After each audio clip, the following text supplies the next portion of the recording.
UAE के army chief जो हैं वो भारत आ गए हैं और भारत जो है उन्हें ऑपरेशन सिंदूर के बारे में बता रहा है। इतनी फ्रस्ट्रेशन, गुस्सा, दुख और शर्म है। हाँ, शर्म सबके का दिलों मकाम में, भी है, सबके यकीन दिलों करें, में। बिल्कुल आप हम क्या कर सकते हैं? हम कुछ कर क्यों नहीं रहे? दुबई के आर्मी चीफ जो है ना, आर्मी चीफ को छोटी चीज नहीं होती। आर्मी चीफ इस टाइम इंडिया में मौजूद है, उन्होंने इंडिया का विजिट किया, इंडिया के बीच में मौजूद है। पाकिस्तान ने जो सऊदी अरब के साथ दफाई मुआहदा किया है, यूएई कोई इस तरह की चीज इंडिया के साथ करने जा रहा है। अब सऊदी अरब के लिए बहुत बड़ा मसला बना हुआ है और अब सऊदी और कुवैती इन्वेस्टर्स $2 अरब का हर्जाना कर रहे हैं पाकिस्तान को। ये है हमारी खारजा पॉलिसी। आखिर हमारे बड़े अच्छे ताल्लुकात हैं तमाम दोस्त ममालिक से, और उनका भी अब पूरा माइंड है कि दुबई की, यूएई की जो सिक्योरिटी है ना, वो हिंदुस्तान संभाले। मतलब ऐसी डीलें होंगी। पाक अफगान ताल्लुकात किस नुक्ते और किस मामले के ऊपर फंस चुके हैं? क्या अफगानिस्तान के साथ एक खुली जंग होने को है? क्योंकि ये भी एक एंगल है और इंडियन जो लीडरशिप है वो यूएई को ऑपरेशन सिंदूर की तैयारियां बता रही है। अब शहबाज शरीफ कल जा रहा है सऊदी अरब इन्वेस्टमेंट के नाम पे दोबारा पैसे मांगने के, वो जो हमारे मुआहदे हुए थे उनको तो कुछ करें। और भाई मैं रियलिटी की बात करता हूँ, मैं सच की बात करता हूँ। क्या इंडिया इस टाइम दुनिया की चौथी बड़ी इकोनॉमी नहीं है? क्या इंडिया के लोगों ने मेड इन इंडिया पे वर्क नहीं किया? सऊदी अरेबिया के साथ हमने डिफेंस मुआहदा किया है या एग्रीमेंट किया है, तो इसी तरीके से भारत तो हमसे बहुत पहले, हो सकता है यूएई के साथ भी वो इस किस्म का कोई डिफेंस एग्रीमेंट का। आर्मी चीफ जो है वो भारत आ गए हैं और भारत जो है उन्हें ऑपरेशन सिंदूर के बारे में बता रहा है। आपको क्या लगता है कि क्या पाकिस्तान ने जो सऊदी अरब के साथ दफाई मुआहदा किया है, यूएई कोई इस तरह की चीज इंडिया के साथ करने जा रहा है? क्योंकि ये भी एक एंगल है और इंडियन जो लीडरशिप है वो यूएई को ऑपरेशन सिंदूर की तैयारियां बता रही है। चलो वो अलग बात है, वो बताएंगे कि हम वहाँ हमला करने गए थे, वापसी पे आते 7 जहाज कम हो गए, वो एक अलग स्टोरी है, वो भी सारी बात है, वो भी ऑपरेशन सिंदूर का हिस्सा ही है ना एक, वो भी ठीक है। तो what do you make of that? क्या समझती हैं यूएई की लीडरशिप इंडिया पहुंचना, क्या इंडिया भी कोई दफाई अम्ब्रेला, डिफेंस अम्ब्रेला यूएई को देगा या समझती हैं कि रूटीन को विजिट होगा जिसके ऊपर वो गए हुए हैं? क्योंकि वो जो दौरे कर रहे हैं वो दौरे में वो रिसर्च डेवलपमेंट और इस तरह की चीजें हैं।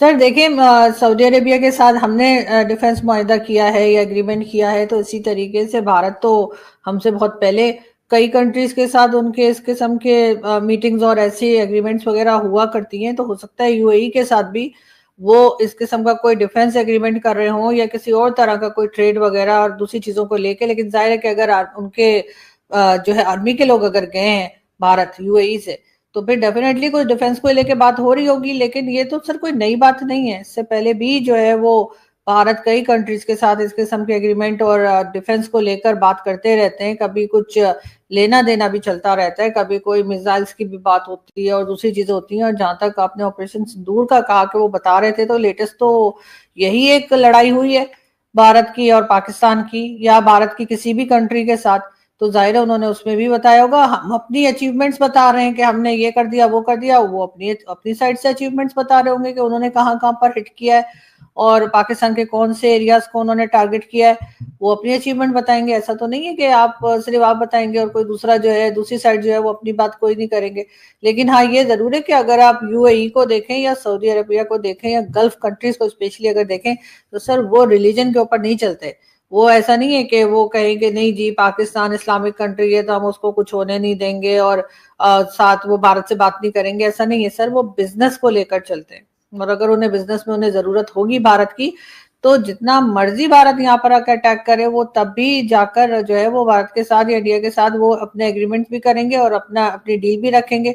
वो इस तरह के हमारे यहाँ की तरह वो इमोशनल फूल्स जो है ना, वो इसी तरफ रहते हैं हिंदुस्तान पाकिस्तान में, कि किसी ने किसी के साथ हो गया तो जी अब हम बात नहीं करेंगे, वो वाली कहानी हमारे यहाँ चलती है। गल्फ कंट्रीज में ऐसा कुछ नहीं होता, वो टोटली बिजनेस को लेके चलते हैं। और अगर उन्हें भारत से कोई फायदा होगा, भारत उनके लिए कोई फायदेमंद होगा, तो वो हरगिज ये नहीं देखेंगे कि उन्होंने कितनी हमारे यहाँ कितनी एयरबेसेस उड़ा दी हैं या कितने लोगों को उन्होंने टारगेट किया है। वो भारत के साथ काम करेंगे। मैडम, इमोशनल हम ही है क्या? अरबी इमोशनल नहीं होते? उनके अंदर वो, उनके दिल में इमोशनल वाला कोई चीज नहीं होती। ये आपने क्या बात कर दी कि जी वो इस तरह की बातें करते हैं, हम इमोशनल होते हैं, वो बड़े लॉजिकल होते हैं। वो भी तो भाई इमोशनल है, उनके अंदर भी तो इमोशनल वाला पित्ता होता है भैया। कैसी बातें कर रही हैं मैडम आप तो। ये कब देखा आपने उनको आपने इमोशनल होते हुए? अच्छा कब, अच्छा आप कह रही हैं इमोशनल। आपको आप 3 दफा दुबई क्या हुई हैं, आपने पूरे यूएई की इमोशनलिज्म के ऊपर ही जो है ना वो बता दिया है कि वो जनाब वो नहीं है। चलें आप कहती हैं तो मैं मान लेता हूँ मैडम। लेकिन मैडम ये बताएं कि आपको क्या ख्याल है, उनको चाहिए था इस ऑपरेशन सिंदूर के बारे में इंडिया से सुनते?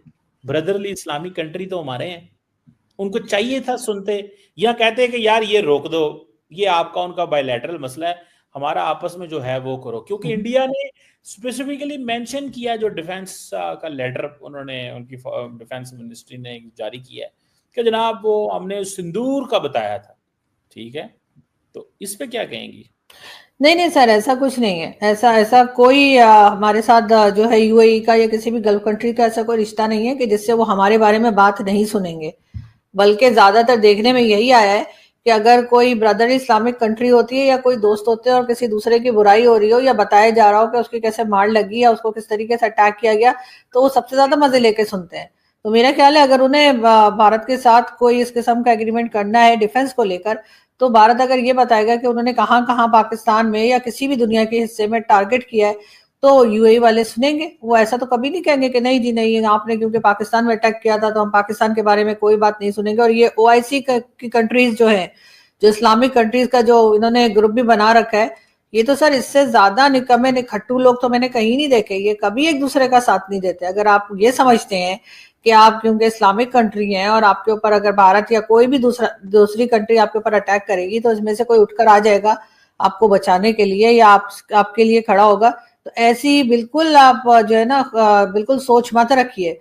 आपने देखा फलस्तीन में क्या हुआ? फलस्तीन की ईंट से ईंट बजा दी गई, लेकिन यूएई और बाकी जो गल्फ कंट्रीज है वो सिर्फ स्टेटमेंट देते रहे कि जी अब बहुत गलत किया है जी, इसराइल ने बड़ा गलत किया, नेतन्याहू ने बड़ा गलत किया।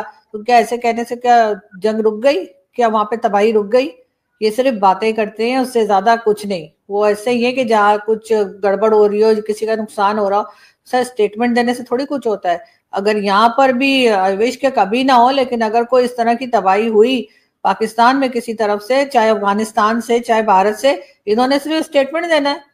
और उसके बाद वो जो अभी अभी भी एमबीएस जो है वो पता नहीं कितने टन खजूरें भिजवा रहे हैं पाकिस्तान में। मैंने ये खबर भी देखी थी कि यहाँ पे जो जरूरतमंद है उनको खजूरें भिजवाई जा रही, तो वही वो खजूरें भिजवा देंगे, उससे ज्यादा सर कुछ नहीं होने वाला। और अगर यूएई की बात है, अगर यूएई को कोई फाइनेंशियली कोई फायदा हो रहा होगा और उन्हें जरूरत होगी भारत की, तो आप तो मैटर ही नहीं करते। आप यहाँ के तो लोग भिखारी हैं जो वहां पे जाते हैं और उनको पकड़ पकड़ के निकाला जाता है और पाकिस्तान से कहा जाता है गवर्नमेंट से कि भाई इनको रोको, यहाँ पे आपके यहाँ के भिखारियों ने यहाँ पे जीना आराम कर दिया। इस वजह से सर अब वीजा भी मुश्किल हो गया है। अब जैसे मैडम यूरोप का वीजा होता था ऐसे सारा कुछ सर देना पड़ता है, बैंक स्टेटमेंट भी, आने जाने का टिकट भी दिखाना पड़ता है, होटल स्टे भी दिखाना पड़ता है, तब कहीं जाके वो वहां पे कदम रखने देते हैं। पता नहीं आप लोगों ने वहां पे भिखारी क्यों भेजने शुरू कर दिए, मुझे समझ नहीं आ रही सर, क्या चक्कर है? मैडम मुझे ये बताएं कि मतलब पाकिस्तानी साइंटिस्ट, इंजीनियर्स, डॉक्टर्स जो हैं वो भी काम कर रहे हैं वहाँ पे। पाकिस्तानी डॉक्टर्स अरब वर्ल्ड में मशहूर हैं। आप ये क्यों कह रही हैं कि भिखारी भिखारी कह रही हैं? और मैडम एक बात बताएं, आपका क्या ख्याल है, हमारा और सऊदी अरब का जो ताल्लुक है वो खजूरों का है? अगर आप ये समझती हैं कि खजूरों के ऊपर ये ताल्लुक चल रहा है, तो फिर अगर ऐसी बात है तो इतना बड़ा जो सऊदी अरब मुल्क है, 80 अरब डॉलर दिफाई बजट है, उसको पाकिस्तान से सिक्योरिटी चाहिए। वो पाकिस्तान को कहता है कि आओ अरब वर्ल्ड की सिक्योरिटी में किरदार अदा करो। आप कह रही हैं खजूरों पे ताल्लुक चल रहा है। मतलब इसको मैडम आप कैसे एक्सप्लेन करेंगी? और जो आपने पहले कहा मैडम कि पाकिस्तानी जो है वहाँ भीख मांगने चले जाते हैं, भीख भीख भीख,